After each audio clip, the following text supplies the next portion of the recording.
कक्षा 11वीं की हम हिंदी का किताब पढ़ाने जा रहे हैं, जिसका नाम दिगंत है, भाग 1 है, अध्याय प्रथम है, जिसका नाम कुछ की रात है, जिसका लेखक मुंशी प्रेमचंद जी है। हम चलिए आगे उसकी टॉपिक हिंदी को आगे पढ़ाते हैं और समझाते हुए आगे चलेंगे। और चलिए मेरे बातों को गौर कीजिएगा। चलिए पढ़ाते हैं। सहसा जब जबरा उसके जानवर की आहट पाई, आहट माने देख रहा था कोई जानवर है, मिला रहा था आहट। इस विशेष आत्मीयता ने उसमें एक नई स्फूर्ति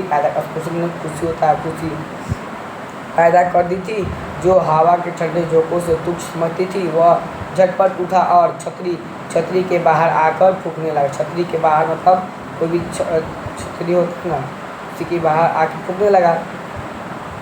उसके घर में आया था छतरी, उसी का बाहर फूंकने। हल्कू ने उसे कई बार चुमाकर बुलाया, पर वह उसके पास न आया। हार में चारों तरफ दौड़ भुगता रहा। एक क्षण के लिए भी जाता तो तुरंत ही दौड़ के, एक क्षण के लिए भी जाता तो तुरंत वह हल्कू कूदता था, जबरा तुरंत दौड़ के ही चलाता था। चलिए कर्तव्य उसके हृदय के अरमान की बात, कर्तव्य को उसको अरमान की भांति उछल रहा था। 1 घंटा में और गुजर गया। रात ने शीत को हवा से धधकाना शुरू कर दिया। हल्कू उठ बैठा और दोनों घुटनों की छाती से मिलाकर सिर के उसके छिपा लिए। दोनों घुटनों को मिलाकर उसे सिर से छुपा लिए, उसको बचा ली। चलिए फिर भी ठंड कम न हुई, ऐसा जान पड़ता था। सारा रक्त जम गया। धमनिया में रक्त की धमनियाँ होती है जो मोटे नस की तरह होती है, धमनियाँ कहते हैं। पतले नस को सीरा कहते हैं। चलिए रक्त की जगह में हिम बह रहा थी, मैंने बर्फ बह रहा था। उसने झुककर आकाश की ओर देखा। क्या आकाश की ओर देखा। अब अभी इतनी रात तो बाकी है। सप्तऋषि अभी आकाश में आधे, सप्तऋषि में 7 ऋषियों का समूह सप्तऋषि कहते हैं। अभी आकाश में आधे भी न चढ़े हैं। चांद को बोला था आगे न चढ़े, अभी मतलब रात अभी कम है।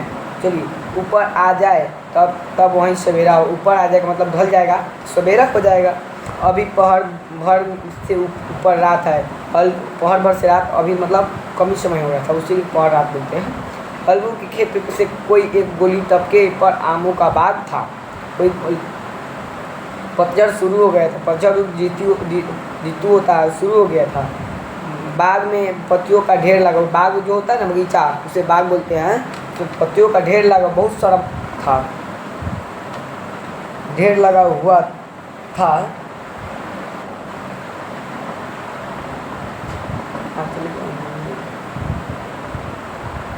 हल्कू की रात को टपे आमों का पतझड़ शुरू हो गई। बाग में पत्तियों का ढेर लगा था। हल्कू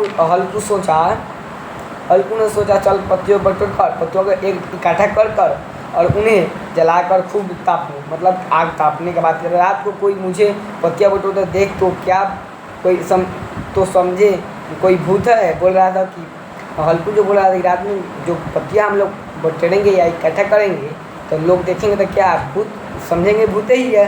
आगे कौन जाने कोई जानवर ही छिपा बैठा हो, मगर अब तो बैठे ही नहीं जा रहा, मतलब बोल रहा था हल्कू। उसने पास से अरहर के खेतों में जाकर, अरहर लहरी को बोलते हैं, कई पौधे उखाड़ लिए और उनका एक झाड़ू बनाकर, उनको एक अरहर के जो पौधा उनको झाड़ू